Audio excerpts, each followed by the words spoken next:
وصحبه أجمعين أما بعد قال الله تبارك وتعالى أعوذ بالله من الشيطان الرجيم بسم الله الرحمن الرحيم صراط الذين أنعمت عليهم غير المغضوب عليهم ولا الضالين آمین۔ محترم مصلیان کرام،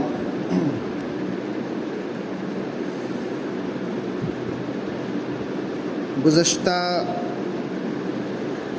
دروس میں میں نے مسلم شریف کی ایک حدیث پڑھی تھی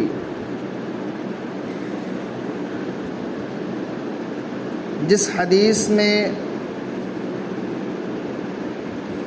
یہ بتایا گیا ہے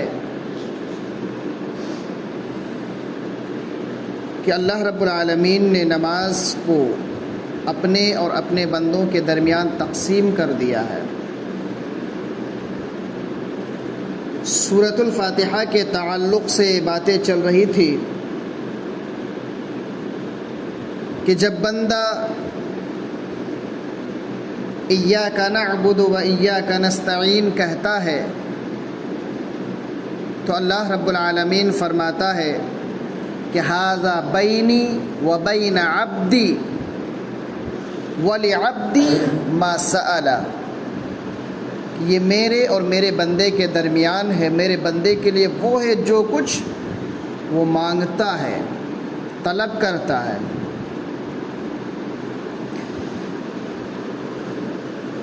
تو یقیناً ایک بندہ سب سے پہلا سوال جو اللہ رب العالمین سے کرتا ہے وہ کیا ہے؟ اہدنا الصراط المستقیم، کہ ہمیں سیدھی راہ پر چلا۔ اللہ تو ہمیں سیدھی راہ پر چلا۔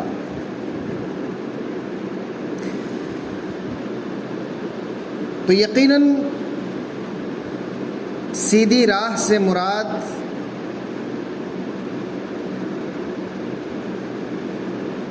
اسلام ہے،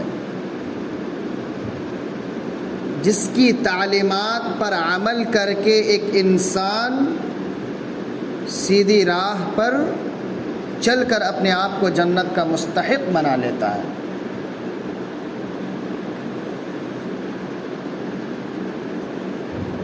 اور سیدھی راہ ایسی جس میں ٹیڑھا پن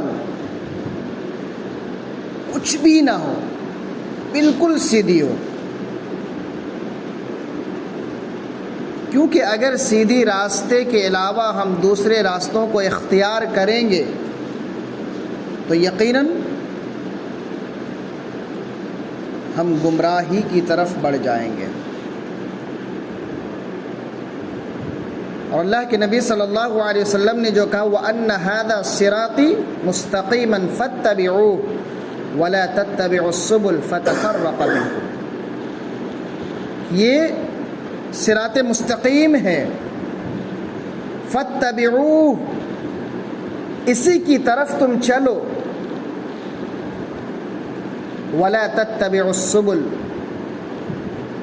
اور جو دائیں بائیں ادھر ادھر کے راستے ہیں ان راستوں پر نہ چلو ورنہ گمراہ ہو جاؤ گے، صحیح راستے سے بھٹک جاؤ گے۔ تو سیدھی راہ کون سی سیدھی راہ ہے؟ صراط الذین انعمت علیہم،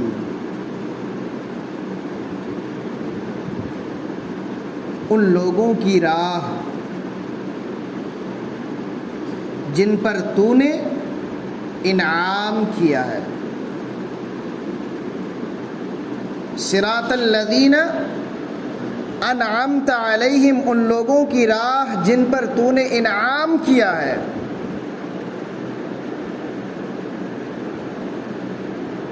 غیر المغضوب علیہم ولا الضالین، ان لوگوں کی نہیں جن پر غضب کیا گیا، یعنی ان لوگوں کی راہ پر ہمیں نہ چلانا جن پر تیرا غضب نازل ہوا، اور جو گمراہ ہوئے، یعنی جن پر تیرا غضب نازل ہو چکا ہے اور جو گمراہ لوگ ہیں ان لوگوں کی راہ پر ہمیں نہ چلانا، ہمیں ان لوگوں کی راہ پر چلانا جن پر تو نے انعام کیا ہے۔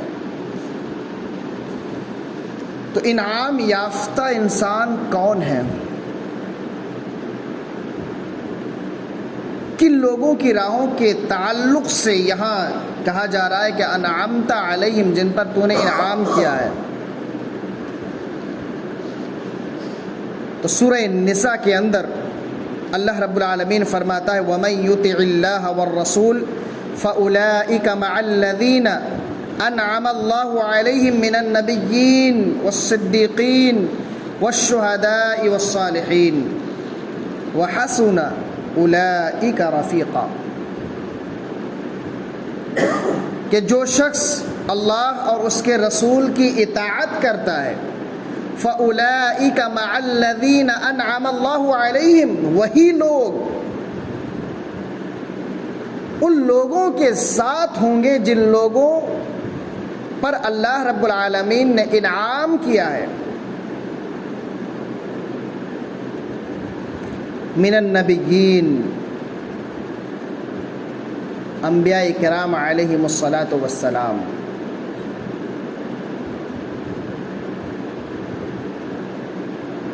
والصدیقین، نبی، صدیق، شہداء اور صالحین یعنی نیک لوگ، ان پر اللہ رب العالمین نے انعام کیا ہے، انہیں انعام و اکرام سے نوازا ہے۔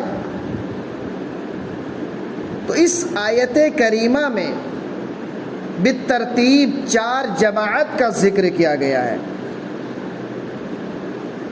پہلی جماعت انبیاء کرام علیہم الصلاۃ والسلام کی جماعت، دنیا میں جتنے بھی نبی آئے، جتنے بھی رسول آئے، تمام کے تمام نبیوں پر رب کائنات نے انعام و اکرام کیا۔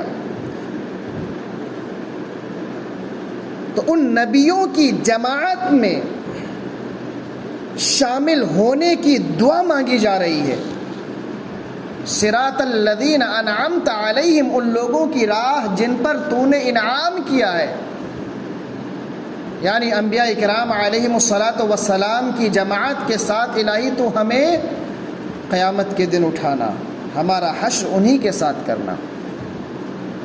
والصدیقین، اور جو لوگ سچے ہیں، جنہوں نے سچ کو اپنا ہتھیار بنا لیا، جنہوں نے سچے لوگوں کا ساتھ دیا، حق بات پر انہوں نے اپنی تائید کا اظہار کیا، ہر معاملے میں سچ کو اپنایا، ایسے لوگوں کی جماعت کا ذکر کیا گیا ہے۔ اور یہاں جو دعا کی جا رہی ہے، ایسے لوگوں کی جماعت کے ساتھ شامل ہونے کی دعا کی جا رہی ہے، اور بروز قیامت ایسے لوگوں کے ساتھ اٹھائے جانے کی دعا کی جا رہی ہے کہ صراط الذین انعمت علیہم، ان لوگوں کی راہ پر جن پر تو نے انعام کیا ہے۔ تیسری جماعت شہداء کرام کی جماعت ہے، چوتھی جماعت نیک اور صالح لوگوں کی جماعت ہے۔ تو یقیناً سورہ فاتحہ میں جو یہ ہم پڑھتے ہیں صراط الذین انعمت، تو انعمت جن پر تو نے انعام کیا، اس سے مراد ان معزز ہستیوں کی جماعت مراد ہے، جن پر اللہ رب العالمین نے انعام کیا، جنہیں انعام و اکرام سے نوازا ہے۔ سورہ نساء کی کون سی آیت نمبر ہے بتا دیتے تو یاد رکھیں۔ سورہ نساء کی آیت نمبر 69 ہے، 69۔ سورہ نساء کی آیت نمبر 69 ہے یہ۔ تو یقیناً یہ ایسی جماعت ہے انبیاء کرام علیہم الصلاۃ والسلام کی جماعت، صدیقین، شہداء اور صالحین کی جماعت، جن لوگوں کے ساتھ شامل ہونے کی ہمیں دعا کرنی چاہیے، اور ہم وہی دعا کرتے ہیں اللہ رب العالمین سے۔ اور اللہ رب العالمین کیا کہتا ہے کہ جب بندہ اہدنا الصراط المستقیم کہتا ہے، صراط الذین انعمت علیہم کہتا ہے، غیر المغضوب علیہم ولا الضالین کہتا ہے، تو اللہ رب العالمین کیا کہتا ہے کہ یہ میرے بندے کے لیے وَلِعَبْدِ مَا سَأَلَ، اور میرا بندہ جو سوال کرتا ہے، میرا بندہ کے لیے وہ کچھ ہے جو وہ سوال کرتا ہے۔ یعنی کہ اگر ہم سچے دل سے اللہ رب العالمین سے دعا کریں گے اور سورہ فاتحہ کی تلاوت کریں گے، یہاں ہم اللہ سے دعا کرتے ہیں اہدنا الصراط المستقیم، اللہ تو ہمیں سیدھی راستے پر چلا، ان لوگوں کی راہ پر جن پر تو نے انعام کیا ہے۔ تو یقیناً یہ ہم اللہ سے دعا کرتے ہیں، اور اللہ رب العالمین کہتا ہے وَلِعَبْدِ مَا سَأَلَ، میرے بندے کے لیے وہ ہے جو کچھ اس نے سوال کیا، جو کچھ اس نے مانگا۔ یعنی اپنے بندے کے سوال کرنے پر اللہ رب العالمین اسے عطا کرتا ہے۔ اور یہ بھی معلوم ہوا کہ اطاعت الہی اور اطاعت رسول ہی سیدھی راہ ہے، کیونکہ اللہ کی اطاعت اور رسول کی اطاعت کو چھوڑ کر کسی اور کے طریقے کو اختیار کرنا یقیناً یہ گمراہی کا سبب ہے۔ اگر ہمیں نجات چاہیے، اگر ہمیں صراط مستقیم کی طرف گامزن ہونا ہے، تو پھر سورہ النساء کی اس آیت کریمہ پر ہمیں عمل کرنا ہوگا، وَمَن يُطِعِ الرَّسُولَ، کہ جس نے رسول کی اطاعت کیا، وَمَن يُطِعِ اللَّهَ وَالرَّسُولَ، جس نے اللہ رب العالمین کے اور رسول کی اطاعت کیا۔ تو یقیناً جب ہم اللہ کی اور اس کے رسول کی اطاعت کریں گے تبھی جا کر کے ہم صراط مستقیم کی طرف گامزن ہو سکتے ہیں۔ اگر ہم نے ان کی مخالفت کیا تو پھر صراط مستقیم پر نہیں بلکہ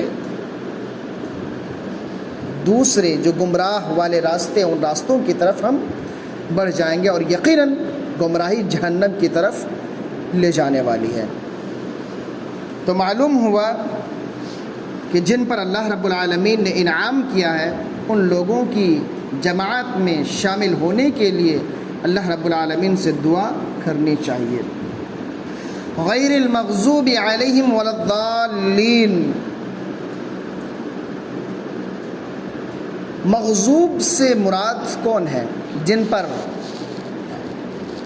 غضب کیا گیا، جن پر اللہ رب العالمین کا عذاب نازل ہوا، جس جماعت پر اللہ رب العالمین نے غصہ کا اظہار کیا، تو مغضوب سے مراد تمام مفسرین کرام کا اس بات پر اتفاق ہے کہ مغضوب علیہم ای الیہود، یعنی کہ مغضوب علیہم، مغضوب سے مراد یہود ہیں جن پر اللہ کا غضب نازل ہوا، اور الضالین یعنی گمراہ، اس سے مراد نصارہ ہے، عیسائی۔ تو غیر المغضوب علیہم ولا الضالین، اللہ ان لوگوں کی راہ پر جن پر تیرا غضب نازل ہوا اور جو گمراہ ہوئے، ان راہوں پر ہمیں نہ چلانا۔ تو یقیناً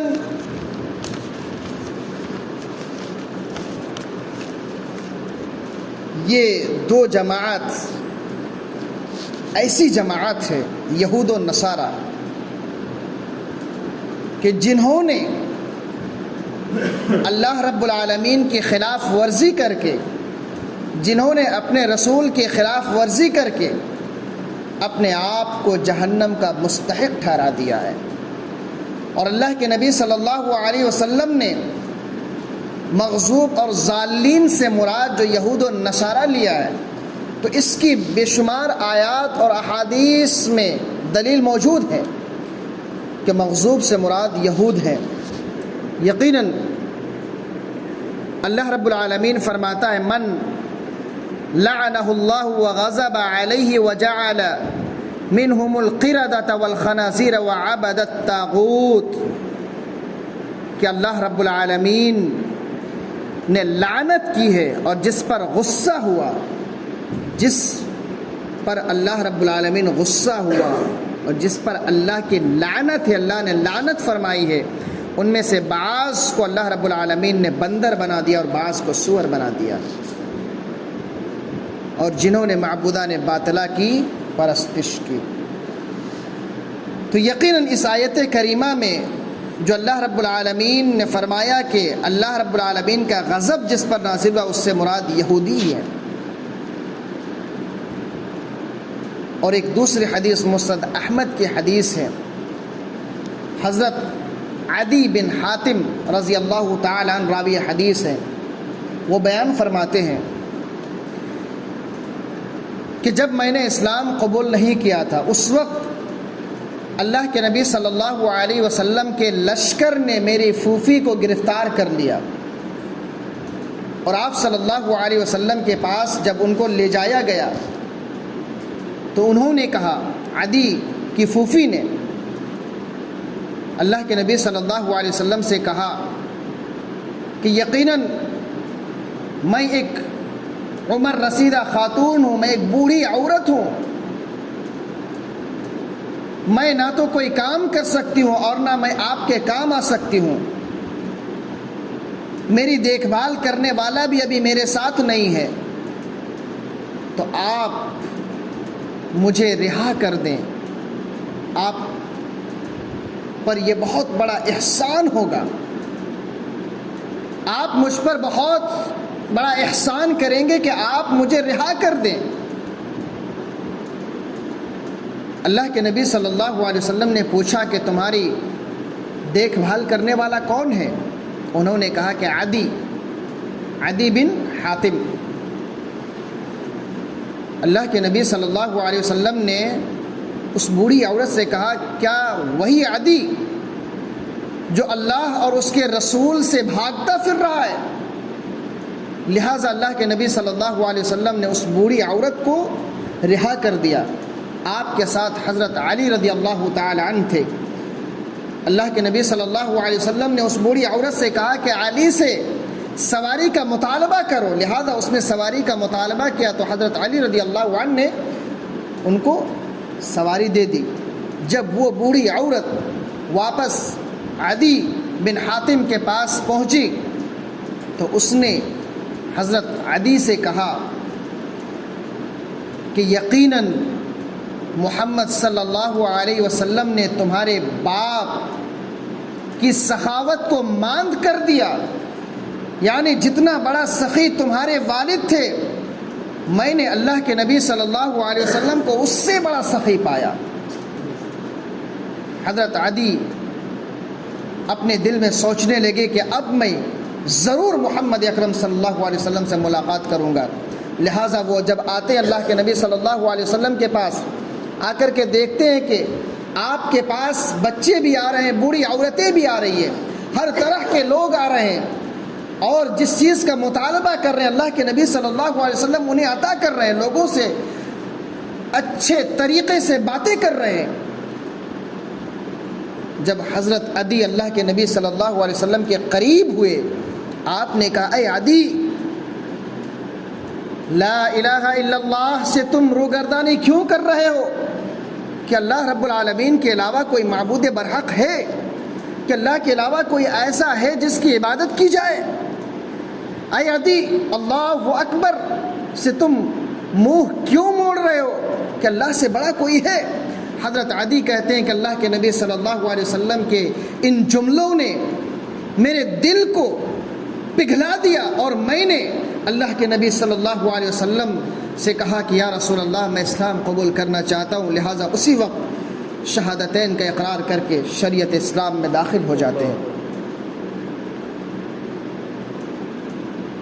پھر حضرت عدی رضی اللہ تعالی عنہ سے اللہ کے نبی صلی اللہ علیہ وسلم کہتے ہیں کہ غیر المغضوب علیہم ولا الضالین سے مراد، مغضوب سے مراد یہودی ہیں اور ضالین سے مراد نصارہ ہیں۔ ایک دوسری روایت میں کہ حضرت عدی نے اللہ کے نبی صلی اللہ علیہ وسلم سے پوچھا کہ یا رسول اللہ غیر المغضوب علیہم ولا الضالین میں مغضوب سے کون مراد ہے؟ اللہ کے نبی صلی اللہ علیہ وسلم نے فرمایا کہ یہود، اور الضالین سے مراد، تو آپ صلی اللہ علیہ وسلم نے فرمایا کہ اس سے مراد نصارہ ہے۔ تو یقیناً یہ دو بہت بڑے گمراہ قسم کی جماعت تھی، یہودی اور نصرانی۔ یہود کی سب سے بڑی غلطی کیا تھی؟ سب کچھ جانتے تھے، اس کے باوجود بھی اس پر عمل نہیں کرتے تھے، جان بوجھ کر حق کو ٹھکرا دیتے تھے۔ ان کی بڑی غلطیوں میں سے یہ غلطی تھی۔ دوسری غلطی، اللہ رب العالمین کی آیات میں تحریف سے کام لیتے تھے، یعنی اللہ کی آیت کو بدل دیتے تھے۔ جو حکم انہیں دیا گیا تھا اس حکم کو بدل کر کے جو اپنے حساب سے انہیں آسان لگتا اور جو اچھا لگتا اسی پر وہ عمل کرتے۔ اور تیسری بڑی غلطی کیا تھی کہ حلال اور حرام کا فیصل انہوں نے اپنے علماء کرام کو بنا لیا تھا۔ علماء کرام جس چیز کے تعلق سے کہتے تھے کہ یہ حلال ہے گرچہ وہ حرام ہے، اللہ کا حکم اس چیز کے تعلق سے حرمت کا حکم ہے، لیکن اگر ان کے علماء کہہ دیتے کہ یہ حلال ہے تو وہ حلال تسلیم کرتے، اور اگر علماء کہتے کہ یہ حرام ہے گرچہ وہ چیز حلال ہے لیکن اس کے باوجود علماء کی باتوں کو مان کر کے وہ اسے حرام تسلیم کرتے۔ تو علماء کو حلال اور حرام کا فیصل انہوں نے بنا لیا تھا۔ اسی طرح حضرت عزیر علیہ السلام کو اللہ کا بیٹا تصور کرتے تھے، نعوذ باللہ من ذالک، جبکہ اللہ رب العالمین کا کوئی بیٹا نہیں ہے۔ اللہ نہ تو کسی سے پیدا ہوا ہے، نہ تو اللہ رب العالمین سے کوئی پیدا ہوا ہے۔ اللہ تنہا ہے، اکیلا ہے، اللہ کے برابر کوئی نہیں ہے۔ تو یہود کی ہلاکت کی یہ بڑی بڑی وجہیں ہیں، ان کی تباہی کی بڑی بڑی وجہیں، ان کی بڑی بڑی غلطیاں یہ تھی۔ اسی طرح نصارہ کی بڑی غلطی کیا تھی کہ وہ حضرت عیسیٰ علیہ السلام کے تعلق سے غلو سے کام لیا کرتے تھے۔ عیسیٰ علیہ السلام کو انہوں نے وہ مقام اور مرتبہ دے دیا تھا جو مقام اور مرتبہ اللہ رب العالمین کا تھا۔ عیسیٰ علیہ السلام کو اللہ کا بیٹا تصور کرتے اور عیسیٰ علیہ السلام کو تین خداؤں میں سے ایک خدا انہیں مانتے تھے۔ اسی لیے اللہ کے نبی جناب محمد رسول اللہ صلی اللہ علیہ وسلم نے اپنے امت سے کہا کہ لا تطرونی کما اطرت النصارى عیسی ابن مریم فانما انا عبد فقولوا عبد اللہ ورسولہ، کہ لوگوں میرے تعلق سے اس طرح غلو سے کام نہ لینا جس طرح نصارہ نے عیسیٰ بن مریم علیہ السلام کے تعلق سے غلو سے کام لیا۔ فَإِنَّمَا أَنَا عَبْدٌ، یقیناً میں ایک بندہ ہوں۔ فَقُولُوا عَبْدُ اللَّهِ وَرَسُولُ، مجھے اللہ کا بندہ اور اس کا رسول کہو۔ پہلے اللہ کا بندہ پھر اللہ کے رسول۔ تو یقیناً نصارہ کی گمراہی اور نصارہ کی ہلاکت کا سبب یہی تھا کہ انہوں نے حضرت عیسیٰ علیہ السلام کو اللہ کا درجہ دے رکھا تھا۔ تو یہ ہے ولا الضالین، یعنی الضالین سے مراد نصارہ ہے اور مغضوب سے مراد یہودی ہے۔ اس سورت کے اختتام پر ہم کہتے ہیں آمین۔ یقیناً آمین کی بہت بڑی فضیلت آئی ہے، بہت بڑی فضیلت آئی ہے۔ اور آمین کہنے کی کیفیت کیا ہے؟